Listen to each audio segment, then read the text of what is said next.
Hello hi नमस्ते, क्या हाल चाल। स्वागत है आप सभी का आपके अपने यूट्यूब चैनल गुरु मंत्रा में। बच्चों, आज के क्लास में हम लोग देखेंगे कि 2026 में क्लास 9 मैथमेटिक्स झारखंड बोर्ड के जो एग्जाम हुआ था उसमें क्या क्या क्वेश्चन पूछे गए थे। ठीक है, तो मेरे बच्चों तुम्हें बता दूं, अभी तक हम लोग चैप्टर 6 का टोटल 3 क्लास कंप्लीट कर चुके हैं। उसमें हम लोग आसन कोण, रैखिक युग्म, अभिग्रह 6.1 और अभिग्रह 6.2 तक पढ़ चुके हैं। तो इतने सारे कंसेप्ट में क्या क्या क्वेश्चन पूछे गए थे उनको देखेंगे, और साथ ही हम लोग बहुत सारे इंपोर्टेंट ऑब्जेक्टिव क्वेश्चन का भी प्रैक्टिस करेंगे। तो चलो फटाफट से क्लास को शुरू करते हैं और देखते हैं कि 2026 में अभी तक क्या क्वेश्चन पूछा है। तो ध्यान से देखो मेरे बच्चों, बिंदु की विमाएं कितनी होती है।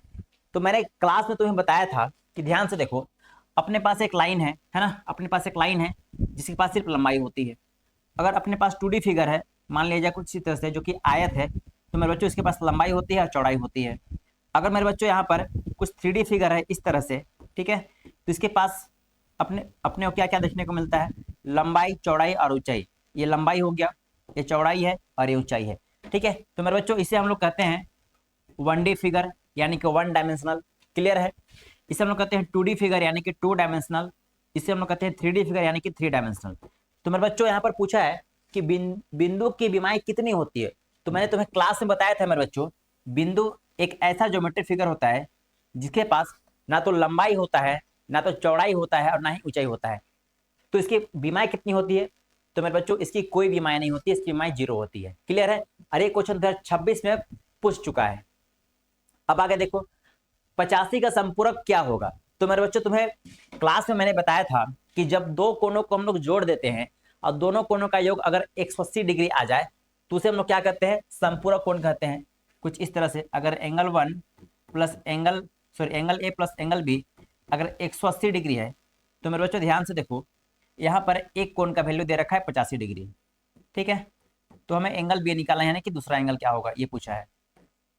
तो ध्यान से देखो, इसे हम लोग कैसे बनाएंगे, एंगल बी को छोड़ दो और 85 डिग्री को इधर लेके आ जाओ। तो 180 डिग्री माइनस 85 डिग्री, तो ध्यान से देखो क्या हो जाएगा। अब इसे क्या कर दो, माइनस कर दो। तो मेरे बच्चों 10 में से 5 माइनस करेंगे तो 5 बचा, 17 में से 8 माइनस करेंगे तो 9 बचा। तो ध्यान से देखो, इसका आंसर हो जाएगा 95 डिग्री।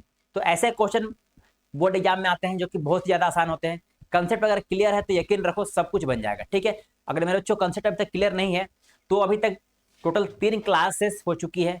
ठीक है, डे 1, डे 2, डे 3 और डे 4 है। तो मेरे बच्चों तुमसे एक यही रिक्वेस्ट है कि अगर तुम्हारा कंसेप्ट अभी तक क्लियर नहीं हुआ है तो डे 1 से लेकर डे 3 तक का क्लास को देख लो, जो कि हमने प्लेलिस्ट में डाल रखा है। ठीक है, अब बढ़ते हैं आगे।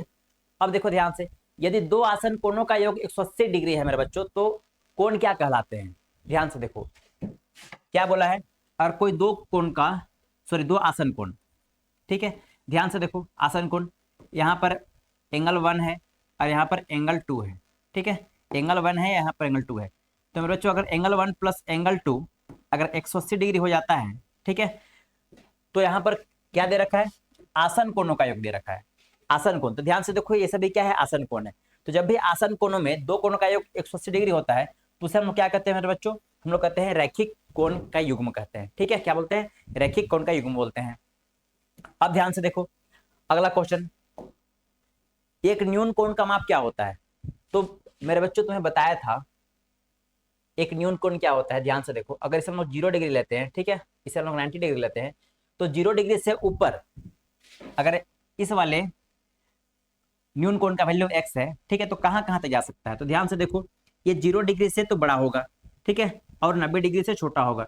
यानी कि ऐसा कोण जिसका माप 0 डिग्री से ज्यादा और 90 डिग्री से कम होता है उसे हम लोग कहते हैं क्या, न्यून कोण। तो ध्यान से देखो, एक न्यून कोण का माप क्या होता है। तो ध्यान से देखो क्या बोला है, 90 डिग्री के बराबर। जी नहीं, 90 डिग्री के बराबर नहीं हो सकता। ठीक है, 90 डिग्री के बराबर नहीं हो सकता है, ऑप्शन ए गलत हो जाएगा। 90 डिग्री से कम, जी हाँ 90 डिग्री से कम हो सकता है। ठीक है, आगे देखते हैं, 90 डिग्री से अधिक लेकिन 180 डिग्री से कम, यानी कि इधर आ रहा है, ये भी नहीं होगा। 180 डिग्री के बराबर ये भी नहीं होगा। तो मेरे बच्चों इन सब ऑप्शन में से सबसे बेस्ट ऑप्शन है 90 डिग्री से कम। क्लियर है। और पूरा का पूरा अगर होता तो 0 डिग्री से ज्यादा लेकिन 90 डिग्री से कम होता है न्यून कोण का माप, इतना याद रखना। अब देखो आगे, दो कोण जिनका योग 90 डिग्री होता है वे क्या कहलाते हैं। तो मेरे बच्चों ध्यान से देखो, अगर angle A plus angle B बराबर अगर 90 डिग्री दे रखा है, ठीक है, तो इसे हम लोग क्या कहते हैं? अगर angle A plus angle B अगर ये 180 डिग्री दे रखा है तो इसे भी क्या कहेंगे? तो ऐसे क्वेश्चन तो हम लोग ऑलरेडी देख चुके हैं। तो मेरे बच्चों इसे हम लोग संपूरक कहते हैं और इसे क्या कहते हैं? पूरक कहते हैं। तो ध्यान से देखो, ये ऑप्शन सी बिल्कुल सही हो जाएगा। क्लियर है? और एग्जाम में इसी टाइप के क्वेश्चन पूछे जाएंगे। यदि एक किरण एक रेखा पर खड़ी हो तो इस प्रकार बने दोनों आसन कोणों का योग कितना होता है? मेरे बच्चों ध्यान से देखो, एक क्वेश्चन तो हम लोग ऑलरेडी बना चुके। बोला क्या है? एक किरण एक रेखा पर खड़ी है, तो एक रेखा मान लेते हैं इसे, और एक किरण को हम लोग यहाँ पर क्या करते हैं? खड़ा कर देते हैं। अब बोला है कि आसन कोण का योग कितना होगा? तो ध्यान से देखो, यहाँ पर दो कोण बन रहा है, एंगल 1 और यहाँ पर एंगल 2। तो मेरे बच्चों एंगल 1 और एंगल 2 को जोड़ेंगे, ठीक है, तो ये 180 डिग्री होता है, और इसे हम लोग क्या कहते हैं?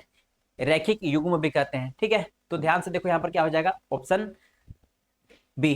क्लियर है?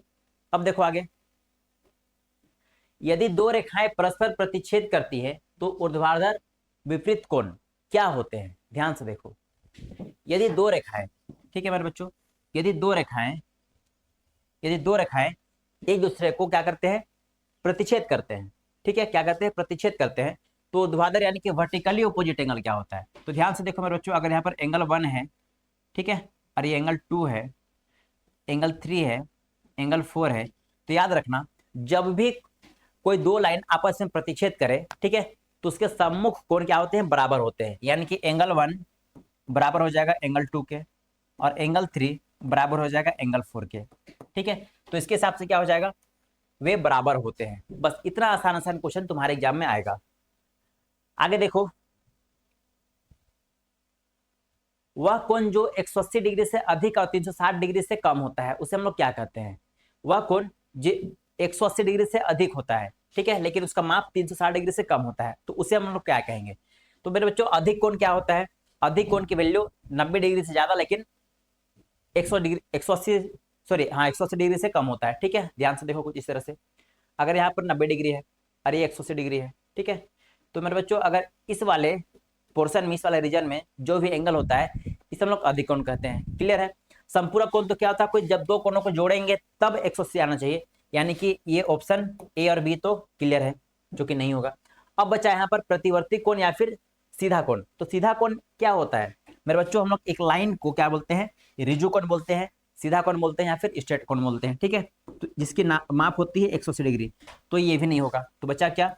उसे हम लोग बोलते हैं रिफ्लेक्स एंगल, प्रतिवर्ती कोण। याद रखना। क्लियर है? आगे देखो, यदि एक कोण अपने पूरक कोण के बराबर है तो उसका माप क्या होगा? यदि एक कोण अपने पूरक कोण के बराबर है तो मेरे बच्चों ध्यान से देखो, angle A plus angle B दोनों को जोड़ेंगे तो अपने को मिलना चाहिए 90 डिग्री। क्यों? क्योंकि यहाँ पर पूरक कोण दे रखा है। ठीक है, तो पूरक कोण बोला यहाँ पर बराबर है, इसका मतलब क्या हो रहा है? एंगल ए बराबर होगा एंगल बी के, यानी कि हम लोग एंगल ए प्लस एंगल ए लिख सकते हैं क्योंकि दोनों कोण बराबर दिया है। तो ध्यान से देखो, यहाँ पर आ गया 90 डिग्री। तो मेरे बच्चों इसे हम लोग जोड़ेंगे तो हो जाएगा 2 angle A is equal to 90 degree. तो एंगल ए की वैल्यू क्या आ जाएगी? Angle A is equal to 45 degree. बस इतना आसान आसान क्वेश्चन तुम्हारे एग्जाम में 100% आने की संभावना है। क्लियर है? अब देखो आगे, यदि दो रेखाएं एक ही रेखा के समांतर हो तो वे दोनों रेखाएं क्या परस्पर क्या होती है? ध्यान से देखो, अगर कोई दो रेखाएं, ठीक है, एक ही रेखा के, यदि दो रेखाएं एक ही रेखा के समांतर हो, मेरे बच्चों मान लिया जाए कुछ इस तरह से, ठीक है, कोई दो रेखा एक ही रेखा के समांतर हो, यानी कि यहाँ पर लाइन L1 है, लाइन L2 है, लाइन L3 है। इसका मतलब क्या हो रहा है? लाइन L1 समांतर है लाइन L2 के। क्लियर है? लाइन L1 समांतर है बच्चों लाइन L3 के। तो L2 और L3 क्या हो जाएगा? तो मेरे बच्चों यहाँ पर L2 भी समांतर हो जाएगा L3 के। ठीक है, तो क्या होते हैं? वे समांतर होते हैं। ऑप्शन सी बिल्कुल सही हो जाएगा। क्लियर? अब बढ़ते हैं आगे। दो समांतर रेखाओं के बीच की दूरी क्या होती है? हमेशा याद रखना मेरे बच्चों, हमेशा क्या होती है? समान होती है। क्यों? क्योंकि ध्यान से देखो, समांतर रेखा का मतलब क्या होता है? हम लोग डिफिनेशन में भी पढ़े थे, जब इसको लोग परिभाषित कर रहे थे उसमें भी हम लोग एक गुण के बारे में पढ़े थे कि जब भी कोई दो रेखा आपस में समांतर हो मेरे बच्चों, तो हम लोग रेखा को चाहे जितना मर्जी भी आगे बढ़ा ले, ठीक है, एक दूसरे को कभी भी कट नहीं करेगी, प्रतिच्छेद नहीं करेगी। इसका मतलब क्या होता है? कि इन दोनों के बीच जो दूरी होती है वह हमेशा एक समान होती है। अगर यहाँ पर 4 सेंटीमीटर है मेरे बच्चों, तो इधर भी 4 सेंटीमीटर ही होगा। ठीक है, हम लोग आगे भी इसको जितना चाहे बढ़ा लें, सब जगह क्या होगा, 4-4 सेंटीमीटर ही होगा। बस इतना ही तुम्हें याद रखना है। ठीक, क्लियर है, सब जगह 4-4 सेंटीमीटर ही होगा, तो इसलिए हमेशा एक समान रहती है। अब देखो आगे, एक ऋजु कोण का माप कितना होता है मेरे बच्चों? जब भी हम लोग एक लाइन की बात करें, ठीक है, एक लाइन हम लोग ले लेते हैं, तो उसका 180 डिग्री हमेशा माप होता है। ठीक है, 180 डिग्री का क्या होता है, उसका मेजरमेंट होता है। यानी कि एक लाइन का हमें बताना है कितना कोण बनाता है, एक लाइन कितना कोण बनाता है उसके बारे में पूछा गया है, तो 180 डिग्री होता है। यदि angle AOB plus angle BOC 180 degree है, तो एंगल एओसी क्या होगा? ध्यान से देखो मेरे बच्चों, क्या दे रखा है, यहां में दे रखा है एंगल एओबी और एंगल बीओसी क्या दे रखा है, 180 डिग्री। तो चलो हम लोग बनाते हैं यहाँ पर, ध्यान से देखो, इसे हम लोग क्या मान लेते हैं, एक लाइन मान लेते हैं। ठीक है, एंगल एओबी, तो मान ले यहाँ पर ए है, एओ है, ए बी है। ठीक है, फिर बीओसी, तो बीओसी कुछ इस तरह से बनाते हैं। बोला क्या है, दोनों को जोड़ने पे हमें 180 डिग्री मिलता है। तो मेरे बच्चों ध्यान से देखो, हम लोग बीओसी को 1 मान लेते हैं, एओबी को हम लोग 2 मान ले रहे हैं, तो एंगल 1 प्लस एंगल 2 हम लोग जोड़ देंगे। अगर दोनों का योग कितना दे रखा है, 180 दे रखा है, तो मेरे बच्चों एओसी एक लाइन बन जाता है। ठीक है, एक लाइन बन जाता है। ये बात यानी कि ये कहाँ से आया, ये अभिग्रहित 6.2 का है। उसमें क्या कहा जाता है मेरे बच्चों, उसमें सिंपल सा कहा जाता है कि अगर कोई दो आसन कोण को हम लोग जोड़ देते हैं, ठीक है, और जोड़ने के बाद 180 डिग्री उसका माप आता है, तो जो आसन कोण के विपरीत भुजाएं होती हैं वह एक रेखा बनाती है। ठीक है, बस उसी कंसेप्ट से बना हुआ है। यानी कि अभिग्रहित 6.2 का सिंपल सा एक प्रैक्टिकल वाला क्वेश्चन है। क्लियर है? अब देखो आगे, लाइन के पास क्या होती है मेरे बच्चों, मैंने तुम्हें अभी बताया एक लाइन है ना, जो एक लाइन है, लाइन के पास क्या होती है, तो ध्यान से देखो मेरे बच्चों, लाइन के पास में सिर्फ क्या होती है, लंबाई होती है, सिर्फ क्या होती है, लेंथ होती है। ठीक है, ना तो चौड़ाई होती है और ना ही ऊंचाई होती है। इसे हम लोग क्या कहते हैं, 1D भी कहते हैं। 1D यानी कि 1 डायमेंशनल फिगर भी कहते हैं। क्लियर है? क्योंकि इसके पास सिर्फ एक लंबाई है। अब देखो आगे, एक बिंदु से कितनी रेखाएं खींची जा सकती है, सब कुछ ये सब मैंने पढ़ा रखा है डे 1 से लेके डे 3 में। ठीक है, सब कुछ मैंने पढ़ा रखा मेरे बच्चों। हम लोग एक बिंदु से, ठीक है, एक बिंदु से हम लोग इनफाइनाइट लाइन ड्रॉ कर सकते हैं, जिसकी कोई लिमिट नहीं है। हम लोग जितना चाहे उतना लाइन को हम लोग पास करा सकते हैं। ठीक है, तो यहाँ पर क्या हो जाएगा, अनगिनत लाइन हम लोग पास करा सकते हैं सिर्फ एक बिंदु से। अब देखो आगे, जिस कोण का माप 90 डिग्री हो उसे क्या कहेंगे मेरे बच्चों? सबसे आसान, उसे हम लोग क्या कहेंगे? अच्छा, यहाँ तो दिया हुआ नहीं है ना, तो ध्यान से देखो, यहाँ पर जिस कोण का माप एग्जैक्ट 90 डिग्री हो जाता है मेरे बच्चों, उसे हम लोग क्या कहते हैं, समकोण कहते हैं। ठीक है, समकोण कहते हैं, यानी कि 90 डिग्री। तो यहाँ पर नहीं दे रखा है, तो चलो मान लिया जाए ऑप्शन ए समकोण। ठीक है, समकोण, तो याद रखना जिस कोण का माप एकदम 90 डिग्री हो जाए, सुपर 90 डिग्री, है ना थोड़ा सा इधर ना थोड़ा सा उधर, उसे हम लोग कहेंगे समकोण। याद रखना। अब देखो आगे, जब दो कोणों का योग 180 डिग्री होता है तो उसे क्या कहते हैं? कई बार एक क्वेश्चन बन चुका है, उसे हम लोग समपूरक कहते हैं। क्लियर है? याद रखना, कोई दो कोण बोला है, जोड़ने पे 180 आ जाए तो उसे हम लोग क्या कहेंगे, समपूरक कोण कहेंगे। आगे देखो, दो कोण को आसन कोण कहते हैं यदि, ध्यान से देखो, उनका एक शीर्ष उभयनिष्ठ हो, चलो ठीक है, एक उभयनिष्ठ भुजा हो, उनकी वे भुजाएं जो उभयनिष्ठ नहीं है, उभयनिष्ठ भुजा की विपरीत ओर स्थित हो, या इनमें से सभी। तो मेरे बच्चों ध्यान से देखो, यहाँ बोला क्या है, आसन कोण। हम लोग आसन कोण के बारे में क्या जानते हैं, चलो इसका पहले फिगर ड्रॉ करते हैं। क्लियर है? तो ध्यान से देखो, इसका फिगर होता है मेरे बच्चों कुछ इस तरह से। एक क्या होता है, एक शीर्ष उभयनिष्ठ होता है। तो ध्यान से देखो, एक शीर्ष उभयनिष्ठ जिसको हम लोग पी बोल रहे हैं। क्लियर है? एक उभयनिष्ठ भुजा होता है जिसे हम लोग पी क्यू कह रहे हैं। क्लियर है?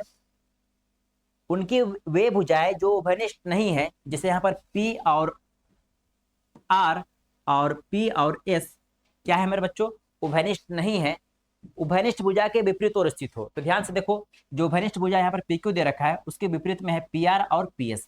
तो मेरे बच्चों इसमें सबके सब स्टेटमेंट सही है, यानी कि उपरोक्त सभी कुछ आसन कोण के बारे में बताया गया है। क्लियर है?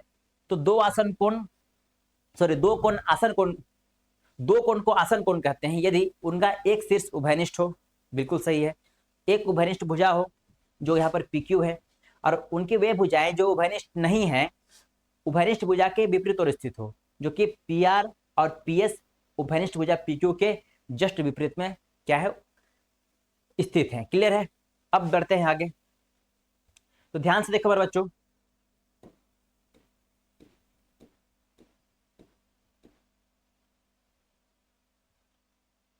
चलो इतना ही था, है ना, इतना ही था। 16 क्वेश्चन है। तो मेरे बच्चों मिलते हैं हम लोग कल के क्लास में, तब तक के लिए अपना कंसेप्ट क्लियर रखो, नोट्स बनाओ और खूब सारा प्रैक्टिस करते रहो।